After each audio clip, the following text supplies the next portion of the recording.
और मैं तो 2 बार से तो चुनाव ही नहीं लड़ रहा हूँ पाटन में। पिछले जो 2 चुनाव जो हमारे दुर्ग और रायपुर से, वो परिस्थितियाँ अलग थी। किसान को थोड़ा सा हमने मोटिवेट किया, थोड़े से पैसे दिए, उसको लाभकारी मूल्य दिए। फूट डालो, राज करो। केवल धर्म के नाम से, जाति के नाम से आप वोट ले लेते हो और उसके बाद जनता के प्रति आपकी जिम्मेदारी समाप्त हो जाती है। पांडे जी की बात आप कर रहे थे, तो वो तो लापता सांसद की उसकी पहचान है। कहीं भी वो नहीं दिखते, ना शहर में दिखते, ना गांव में दिखते। बोले एक काम नहीं किया, एक छोटा सा पुल है, नाला है, छोटा सा नाला, उसमें पुल बनाने के लिए बोले उसको तक नहीं कर पाया था। ऐसे सांसद तो क्यों चुने? डरना तो मैंने सीखा नहीं है ना। जहाँ मौका मिलता है बिल्कुल गलत है, उसको गलत कहने का साहस तो है मुझे। जनता का भरोसा आज भी भूपेश पर है, क्योंकि हमने काम किया है। नक्सलवाद समाप्त होना चाहिए, लेकिन इसका मतलब नहीं कि आदिवासी मारे जाएं। हमारे साथ आज जुड़ रहे हैं छत्तीसगढ़ के सबसे बड़े वीआईपी कैंडिडेट, जिन्होंने कांग्रेस को धरातल पे बहुत मजबूती से यहाँ पर छत्तीसगढ़ में रखा हुआ है, और वो है कांग्रेस के कद्दावर नेता और छत्तीसगढ़ के पूर्व मुख्यमंत्री भूपेश बघेल। सर, आपका बहुत बहुत स्वागत है। छत्तीसगढ़ तक की ऑडियंस लगातार आपको देखना पसंद करती है सर, और पूरे देश की ऑडियंस जहां तक, क्योंकि आप एक बहुत ही अग्रेसिव मुख्यमंत्री बने रहे छत्तीसगढ़ के, और अकेले कांग्रेस को अपने कंधों पर छत्तीसगढ़ में आपने खड़ा रखा था सर।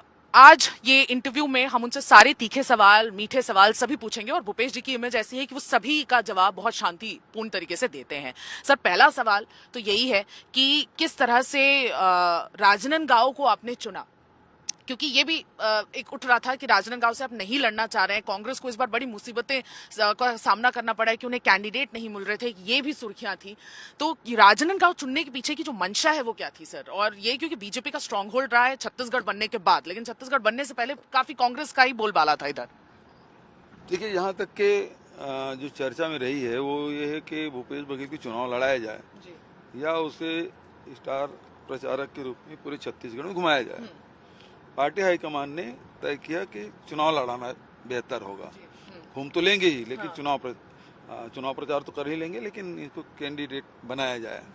और उस समय तक के ये है कि जहाँ तक कि मेरे होम कॉन्स्टिट्यूंसी दुर्ग है, वहाँ राजेंद्र साहू जी के पक्ष में एक माहौल बन गया था, और अपने साथी हैं, तो फिर मैंने कहा कि दुर्ग में नहीं लड़ूंगा, राजेंद्र साहू जी को लड़ाया जाए। और तब तक के राजनांदगांव के सभी विधायक और जिला कांग्रेस कमेटी के अध्यक्ष सभी लोगों ने एक प्रस्ताव पारित किया कि नांदगांव से भूपेश बघेल को प्रत्याशी बनाया जाए। फिर हाईकमान ने मुझे कैंडिडेट बना दिया।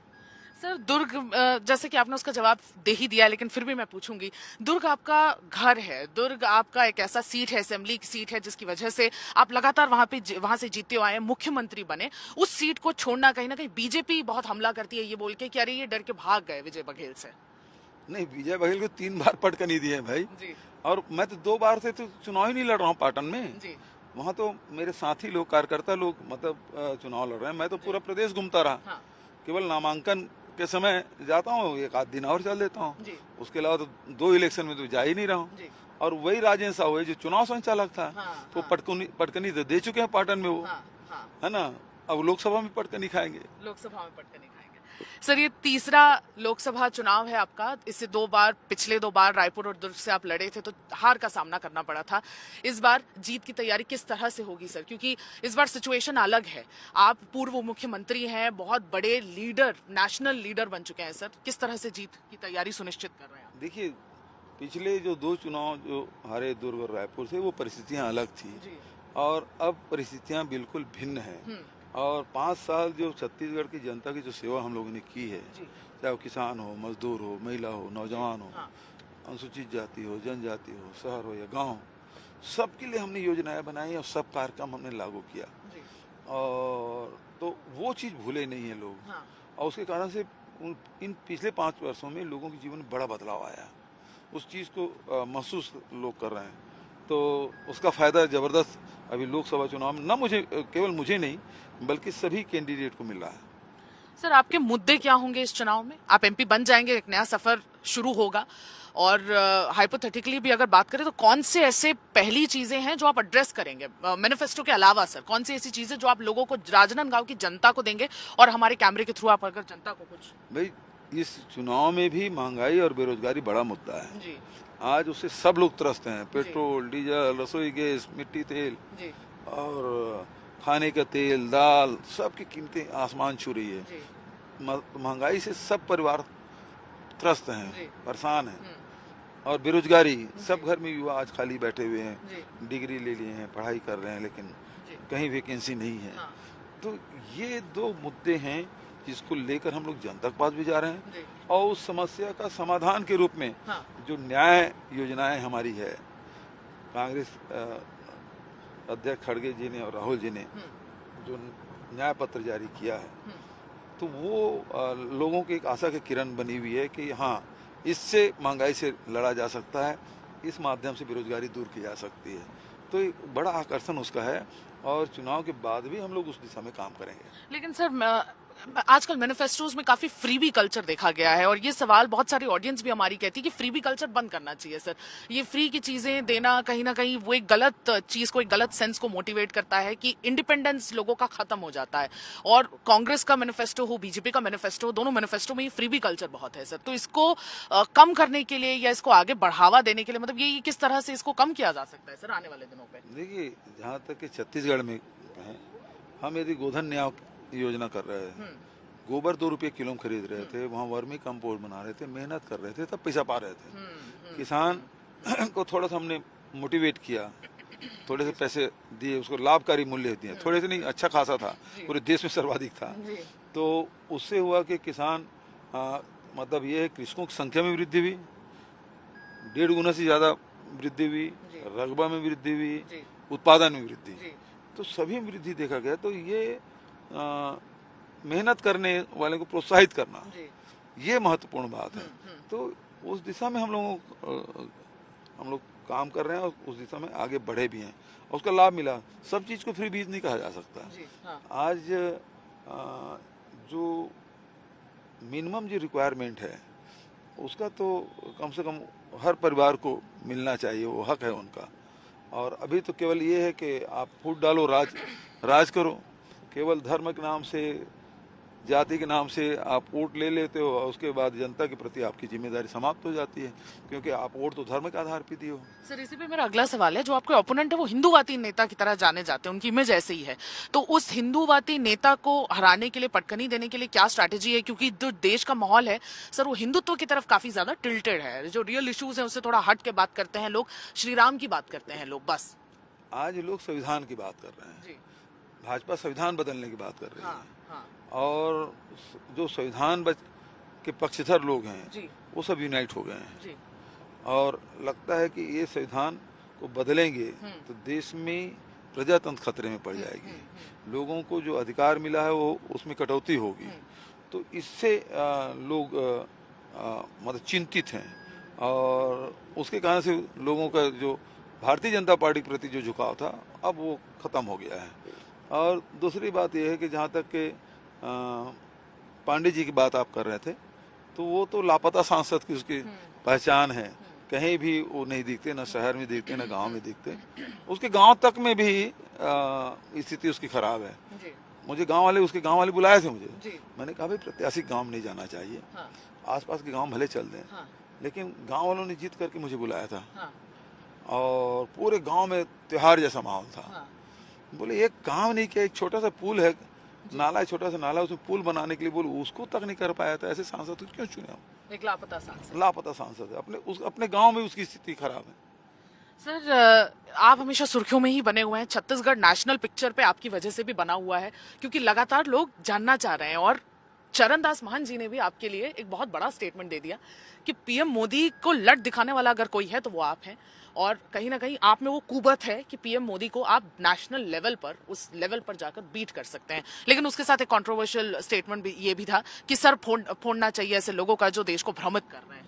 देखिए, वो कहावत है, छत्तीसगढ़ी कहावत है, उसका उन्होंने उपयोग किया, और उसको गलत ढंग से उसको प्रचारित किया। अब गोदी मीडिया तो इसमें लगा हुआ है, और काम ही उनका वही है कि कैसे कंट्रोवर्सी पैदा किया जाए, जबकि जो गांव की जो कहावत है, हाना है, उसका महत्व अलग होता है। तो उस कहावत के हिसाब से उन्होंने बात कही थी। आखिर कितने लोग हैं जो मोदी जी को सीधा जवाब देते हैं? राहुल जी के अलावा तो और कोई दिखता नहीं। तो अब बड़े भाई हैं तो थोड़ा प्रमोट कर दिए जी। कि भूपेश बघेल भी है, हाँ। उसको आंख दिखा सकते हैं, उसको आंख में आंख डाल के बात कर सकते हैं। तो मुझे तो कोई झिझक कभी रही नहीं, जी। डरना तो मैंने सीखा नहीं जी। है ना। जहाँ मौका मिलता है बिल्कुल गलत है उसको गलत कहने का साहस तो है मुझे। जी। सर, कांग्रेस में इनफाइटिंग भी देखने को मिल रही है। पीसीसी डेलीगेट्स जो हैं, कुछ पीसीसी डेलीगेट्स जो कांग्रेस छोड़ चुके हैं, वो मल्लिकार्जुन खड़गे को लेटर लिखते हैं, कहते हैं कि भाई नहीं, इनको टिकट नहीं देनी चाहिए क्योंकि ईडी इनके पीछे पड़ी हुई है, महादेव बुक में इनका नाम है, उस सट्टे के स्कैम में इनका नाम है, तो बिल्कुल इनको नहीं देना चाहिए। किस तरह से उस इनफाइटिंग को आप, मतलब उसका क्लैरिफिकेशन किस तरह से देंगे सर? इसका मतलब ये है पूरा देश कह रहा है, पूरा विपक्ष कह रहा है कि ईडी, आईटी, सीबीआई जितने भी सेंट्रल एजेंसी हैं उसका दुरुपयोग भारतीय जनता पार्टी कर रही है। दो मुख्यमंत्री को वो जेल में डाल दिए हैं, तो ये सत्ता का दुरुपयोग की पराकाष्ठा है। और ऐसे में भाजपा की भाषा यदि कोई कांग्रेसी कर रहा है तो स्लीपर सेल जैसे उसकी भूमिका है। वो यहाँ रह के कांग्रेस कमजोर करने का काम कर रहे हैं, तो वो तो लोग समझ गए हैं। और चुनाव अब तो 2 दिन बचा है, अभी सवाल का तो कोई मतलब कोई रिलेवेंट तो दिखता नहीं। सर, आप ही के लोग ये भी बयान दे रहे हैं कि भूपेश बघेल जी थे तो भूपेश सेंट्रिक हो गया था सब कुछ, और ऐसा था कि भूपेश है तो भरोसा है। कांग्रेस पे कम फोकस था, लेकिन भूपेश जी ज्यादा बढ़ चढ़ के आए और कार्यकर्ताओं पे ध्यान नहीं था उनका। इस चीज पे क्या कहेंगे सर? देखिए, भूपेश है भरोसा है, ये नारा मैंने नहीं दिया। हाँ। ये तो जनता का और आज भी है। हाँ, हाँ, हाँ। जनता का भरोसा आज भी भूपेश पर है जी। क्योंकि हमने काम किया है। और जहाँ तक सेंट्रिक तो मेरा कभी नहीं रहा। जितने कैबिनेट बैठकें हुई है वो निकाल के देख लीजिए। रमन सिंह के 5 साल के कार्यकाल में कितने कैबिनेट हुए और मेरे कार्यकाल में कितने कैबिनेट हुए। तो जो डिसीजन है वो कलेक्टिव हुआ है, तो इसमें तो कोई बात नहीं है। कोई दुष्प्रचार करने वाले लोग इस प्रकार से बोल देते हैं। मेरा तो लोकतंत्र में गहरी आस्था है, और जो जनता कहती है, जो कार्यकर्ता कहते हैं, जो नेता कहते हैं, एक बार फैसला हो गया तो फिर मैं उसके पीछे पड़ जाता हूँ। ये काम करना है तो रिजल्ट आ जाता है तो समझते हैं कि सब भूपेश सेंट्रिक हो गया। सर, नक्सलवाद पे भी एक बहुत ही, मतलब वो टाइमिंग को लेकर मुझे लगता है गड़बड़ी हो गई थी। फेक एनकाउंटर को लेकर आपने सवाल उठाया, लेकिन उसको एक गलत कॉन्टेक्स्ट में डाल के उस दिन उसको चला दिया गया जिस दिन 29 नक्सल्स के खत्म होने की बात आई। इस पे मैं चाहती हूँ कि सर आप भी अपने तरफ से क्लैरिफिकेशन जरा दे ही दें, क्योंकि किस तरह से मतलब बयान को थोड़ा सा मोड़ा गया। फेक एनकाउंटर की बात किसी मतलब उसी दिन की गई, लेकिन उस समय तक 29 नक्सल्स के मारे जाने की खबर सामने नहीं आई थी। लेकिन सर, फेक एनकाउंटर को लेकर आप किस तरह से सवाल उठा रहे हैं ये भी जरा बताएं। और नक्सलवाद को लेकर बीजेपी जब से आई है सर, काउंट बहुत ज्यादा जल्दी ऊपर चला गया है। काम तो ठीक कर रहे हैं सर बीजेपी वाले उस फील्ड में, उस फ्रंट में। देखिए, मुझे क्लियरिफिकेशन देने की जरूरत नहीं है। ये तो गोदी मीडिया है और भारतीय जनता पार्टी दोनों की मिलीजुली ये कहानी है। भाई, मुझे एक पत्रकार ने पूछा कि आपके कार्यकाल में नक्सल की घटनाएं बढ़ी थी, तो मैंने कहा मेरे कार्यकाल में नक्सल घटना नहीं बढ़ी थी, बल्कि फर्जी इनकाउंटर भारतीय जनता पार्टी शासनकाल में हुआ। ये बात मैंने कही थी। तो ये इसको अब मुझे क्या, उस समय जो पत्रकार बैठे थे उनको भी नहीं पता था ये घटना आखिर घटना हो चुकी है या हो रही है। उनको उस समय भी नहीं मालूम था। और उसको जैसे वो बयान गया, वो कुछ गोदी मीडिया के लोग उठा लिए जो मेलाफाइड इंटरेस्ट रखते हैं, उनको पत्रकारिता से कोई मतलब नहीं है। वो एक मतलब बायस्ड हैं वो लोग, ऐसे लोग हैं। वो उस जो मेरे वक्तव्य को इसमें जोड़ दिए। तो ये तो मूर्खता के हद है ना। और आपका इंटरेस्ट पत्रकारिता में नहीं है। आप किसी को नेता को बदनाम करना चाहते हैं, किसी हद तक जा सकते हैं, आपका इंटरेस्ट उसमें है। तो नक्सली मामले में मुझे आज से नहीं, जब से मैं राजनीति कर रहा हूँ नक्सली घटना हो रही है। जब जब नक्सली घटना इस प्रकार से हुई है, जहाँ हताहत हुए हैं, कैंपों में हमला हुआ है, सबसे ज्यादा मैदानी हिस्से में जाने वाला मैं हूँ। उस समय रमन सिंह के समय जब भी घटना होती थी सबसे पहले मैं पहुंचता था वहाँ, परिवारों से मिलता था, जवानों से मिलता था। तो तब से लेके आज तक मेरी भूमिका हो रही है। और पिछले 5 सालों में नक्सलवाद को पीछे धकेल दिए। 600 गांव हमने खाली कराया। आज अमित शाह जी जो कहते हैं कि हम 2 साल में खत्म कर देंगे, वो किस आधार पे कर रहे हैं? हमने खाली करा दिया। भारतीय जनता पार्टी शासन काल में तो केवल बफर जोन में ही इनके कैंप थे। पिछले 5 साल में रिकॉर्ड तो झूठ नहीं बोलेगा। कोर सेक्टर में, मिनपा में जैसे जगहों में हम लोगों ने कैंप खोला अंदर अंदर में घुस के, और इस कारण से आज नक्सली गिर गए हैं और पीछे हट गए हैं। तो आज जो दावा कर रहे हैं वो पिछले 5 साल के कार्यों के कारण से, लेकिन अभी भी इसके विष्णु देसाई जी के कार्यकाल में भी अनेक शिकायतें आई है जिसमें फर्जी इनकाउंटर हुए हैं। आए लोग कह रहे हैं कि भाई ये हमारे परिवार के सदस्य हैं, ये नक्सली नहीं है, ये कहने के लिए आए हैं और मीडिया के माध्यम से बोले हैं लोग। सर, उनसे जब ये पूछा गया कि फेक एनकाउंटर्स बढ़ रहे हैं उनके कार्यकाल में, तो उन्होंने ये कहा कि भाई अगर बात करने नहीं आएंगे तो ऐसा तो होगा ही। मतलब उनका जवाब बड़ा अटपटा सा था। तो कहीं ना कहीं वो फेक एनकाउंटर्स पे कोई सॉलिड जवाब नहीं दे पाए, लेकिन एक अटपटा सा जवाब उन्होंने दिया। क्या कहेंगे इस पे? उसको समझ आएगा नक्सलवाद तब तो जवाब देंगे जी। तो सवाल इसी बात का है कि नक्सलवाद समाप्त होना चाहिए, लेकिन इसका मतलब नहीं कि आदिवासी मारे जाएं। ऐसे इसके फर्जी इनकाउंटर कर दें और आप आंकड़ा बताना शुरू कर दें, ये तो उचित नहीं है। जो 29 घटनाएं घटी है इसके बारे में मैंने कभी कोई बयान नहीं दिया, बल्कि दूसरे दिन जो हमारे एजेंसी के लोग आए थे उनसे भी मैंने बयान दिया कि ये जवान के जो शौर्य है उसको मैं सलाम करता हूँ, उसकी बहादुरी बहुत बढ़िया, और बहुत कम कैजुअलिटी हुई, 3 ही घायल हुए। अक्सर ये होता है कि इतनी बड़ी घटना में बहुत नुकसान उठाना पड़ता है, लेकिन बहुत बढ़िया इनकी रणनीति रही हमारे जवानों के, अधिकारियों की, और 29 नक्सली मारे गए और हमारे केवल 3 जवान घायल हुए। ये तो बड़ी उपलब्धि है। बड़ी उपलब्धि है सर। बीजेपी के सर बड़े बड़े नेता आ रहे हैं, जेपी नड्डा, राजनाथ सिंह, अमित शाह, मोदी जी भी 2 दिवसीय दौरे पर हैं, और मतलब वो पहली बार 10 वर्षों में रहने जा रहे हैं यहाँ पर। आज रात उनकी यहाँ पर राजभवन में उनकी रात है, गुजारेंगे वो। ये पहली बार ऐसा हो रहा है। कांग्रेस के वही जो लीडर्स हैं सब बहुत ज्यादा नहीं आए। राहुल गांधी जी आए, प्रियंका गांधी जी आए, लेकिन ज्यादा लोग नहीं आए। ऐसा क्यों सर? सुमी जी, ये मोदी जी 10 साल में पहली बार रात रुक रहे हैं, ये अपने आप में बड़ी खबर है। और ये घटना बता रही है कि भारतीय जनता पार्टी बुरी तरह से पिछड़ गई है इस लोकसभा चुनाव में, और इस कारण से उनको रात रुकना पड़ रहा है, गृह मंत्री को रात रुकना पड़ रहा है। इसका कारण ये है कि भारतीय जनता पार्टी अब को रिजल्ट की जानकारी हो चुकी है, वो पिछड़ चुके हैं, और ये बात तय है कि पिछले समय के जो रिजल्ट है बिल्कुल उलट रिजल्ट इस समय लोकसभा में आएगा। सर, इलेक्टोरल बॉन्ड को लेकर आखिरी सवाल, इलेक्टोरल बॉन्ड को लेकर कांग्रेस उतना ग्राउंड पर नजर नहीं आ रही है, लेकिन ऑपोजिशन इलेक्टोरल बॉन्ड के मुद्दे को बहुत उठा सकता था, क्योंकि सर बहुत बड़ा मामला है, ये बहुत बड़ा भ्रष्टाचार का मामला है जो बीजेपी को एक स्पॉटलाइट में डालता है। देखिए, जब सुप्रीम कोर्ट का आदेश आया, जब SBI के रिपोर्ट बाहर आ गई, उसके बाद कितने मीडिया चैनल है जिसमें डिस्कशन की। छोटी सी घटना में तो 24 घंटा सप्ताह भर डिस्कशन होता है, लेकिन मीडिया हाउस ने, चाहे वो इलेक्ट्रॉनिक मीडिया हो चाहे प्रिंट मीडिया हो, इसमें उसकी भूमिका है वो बहुत नकारात्मक रही है और बहुत दुर्भाग्यजनक है।